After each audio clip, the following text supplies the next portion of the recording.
Present indefinite tense वह होता है जब किसी वाक्य के अंत में लास्ट में ता, ती, ते, ते, ठीक है, ताहू, ती हूँ, ये सब का बोध होता है तो उसे प्रेजेंट इंडेफिनिट टेंस या सिंपल प्रेजेंट टेंस कहते हैं।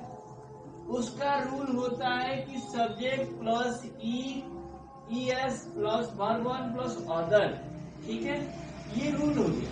अब एग्जाम्पल में क्या होता है कि एग्जाम्पल में मैं खाता हूँ, मतलब एग्जाम्पल में आपको बता रहे हैं कि मैं खाता हूँ। देखिए लास्ट में क्या लिखा गया, लास्ट में कौन सा शब्द बोध हो रहा है, ता का बोध हो रहा है ना, ता का बोध हो रहा है। इसलिए अब कहे कि सर हमने तो पढ़े थे कि लास्ट में ता की छोड़िए, यहाँ लास्ट में हूँ लगा है तो हम प्रेम लगा देंगे, गलत हो जाएगा।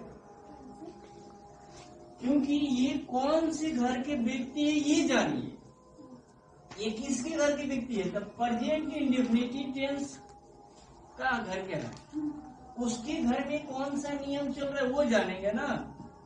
हम तो दूसरे घर का बात करेंगे तो गलत हो सकता है।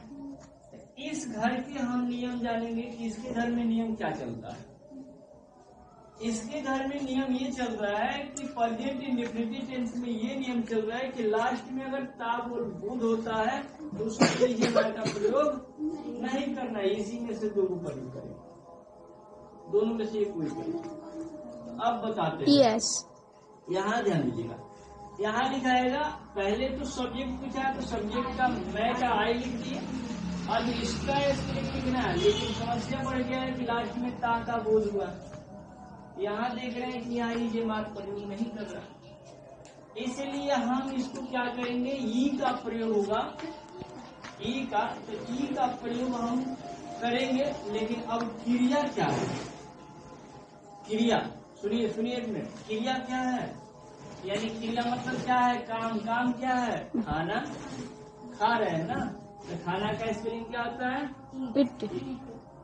ये सवाल बने, आई ईट, आई ईट। हाँ बोलिए